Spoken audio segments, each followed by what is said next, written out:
வணக்கம் நேயர்களே. கோட்டாபய ராஜபக்சவின் சாம்ராஜ்யத்தை உடைத்தார் அனிலகுமார. கடந்த 2019ஆம் ஆண்டு ஜனாதிபதி தேர்தல் இடம்பெற்ற பொழுது கோட்டாபய ராஜபக்ச 69 லட்சம் வாக்குகளை பெற்று ஜனாதிபதியாக வந்தார். கிட்டத்தட்ட பல மாவட்டங்களில், தென்பகுதி மாவட்டங்களில் அதிகமானவர்கள் கோட்டாவுக்கு வாக்களித்திருந்தார்கள். ஆனால் அந்த சாம்ராஜ்யத்தை அனிலகுமார் திசாநாயக்க இந்த முறை இடம்பெற்ற தேர்தலில் அவர் உடைத்திருக்கிறார். என்ன மாதிரி என்று சொன்னால், இலங்கையில் 22 தேர்தல் தொகுதிகளில் 15 தேர்தல் தொகுதிகள் அனிலகுமார் திசாநாயக்க முன்னிலை வகித்திருக்கிறார். அதிலும் குறிப்பாக 2019ஆம் ஆண்டு கோட்டாபய ராஜபக்ச வென்ற அத்தனை தொகுதிகளிலும் 16 தொகுதிகளில் 15 தொகுதி இவர் வென்றிருக்கின்றார்.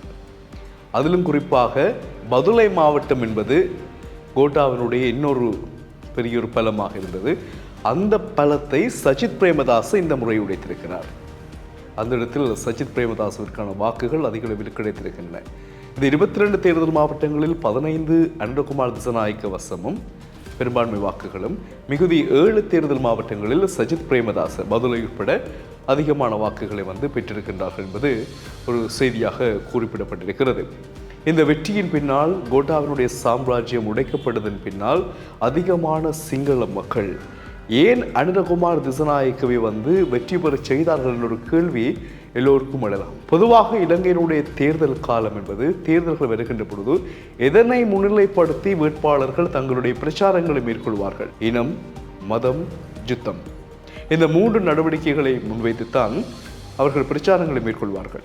எங்களுடைய சிங்கள மக்கள், சிங்கள இனம் இலங்கையில் முதன்மையானது, அவர்களுக்காக நாங்கள் போராட வேண்டும், பௌத்த மதத்தை நாங்கள் நாடு முழுவதும் விஸ்தீர்ணம் செய்ய வேண்டும், புத்த விகாரங்களை நாங்கள் நாடெங்கிலும் நிறுவ வேண்டும், எங்களுக்கு எதிரியாக உள்ள, எங்களுக்கு இடையூறாக உள்ள பயங்கரவாதத்தை முற்றாக ஒழிக்க வேண்டும், இந்த நாட்டிலிருந்து இல்லாமலாக்க வேண்டும் என்று ஒரு தேர்தல் பிரச்சாரம் நடக்கும். யுத்தம் வென்றதன் பின்பாடு, இல்லை மௌனிக்கப்பட்டதன் பிற்பாடு, நாங்கள் பயங்கரவாதத்தை முற்றாக ஒழித்தோம் அந்த மமதையில் சிங்கள மக்களிடம். அப்பொழுது நிலைமை பெரிதாக அவர்களுக்கு தெரியாது. ஏன் தென்பகுதி மக்கள் வடபகுதிகளுக்கோ, வடபகுதி மக்கள் தென்பகுதிகளுக்கோ அதிகம் சென்று வருவதோ, அல்லது இப்பொழுது போல அளவலாவி சிறப்பான ஒரு நட்பை கொண்டிருக்கின்ற காலம் அது அல்ல. அப்போ அரசியல்வாதிகள் என்ன சொல்லுகின்றார்களோ அதுதான் அவர்களுக்கு நம்பிக்கை. அப்போ அவ்வாறு விடுதலை புலிகளையும் போராட்டங்களையும் அது சம்பந்தமான விடயங்களையும் சொல்லி வென்றவர்கள். ஆனால் இந்த முறை சிங்கள மக்கள் சரியான ஒரு விழிப்பை பெற்றிருக்கிறார்கள். இதில் அனிலகுமார வென்றது, அவருக்கு போட்டது சரி பிள்ளை என்பதை தாண்டி அந்த மக்கள் கொண்ட நிலைப்பாடு என்னவென்றால், இவ்வளவு ஆண்டுகளாக இனவாதத்தையும் மதவாதத்தையும் போர்களையும் பற்றி சொல்லி ஆட்சிக்கு வந்த ஆட்சியாளர்களுடைய ஆட்சிகள் போதும்.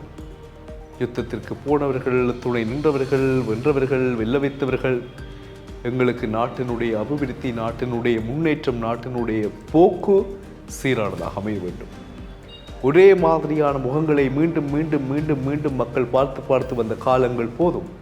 புதிய முகங்களோடு புதிய திசை நோக்கி செல்வோம் என்பதுதான் இந்த முறை சிங்கள மக்கள் எடுத்த முடிவாக இருக்கிறது.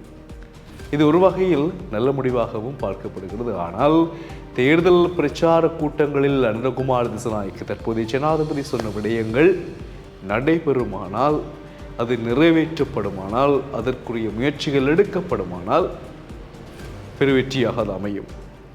ஏனென்றால் அந்த கடப்பாடு தமிழ் மக்களுக்கும் இருக்கிறது. என்ன கடப்பாடு இருக்கிறது?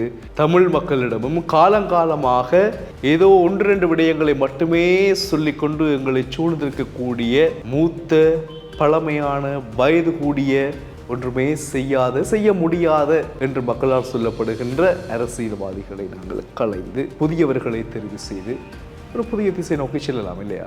இது மக்களுடைய கருத்தாக நாங்கள் நேற்றைய தினம் பார்த்திருந்தோம். ஏனென்றால் வயது முதிர்ந்தவர்கள், தங்களால் இயலாதவர்கள், தங்களுக்கே இயங்க முடியாதவர்கள் எங்களுக்காக என்ன செய்ய போகிறார்கள்?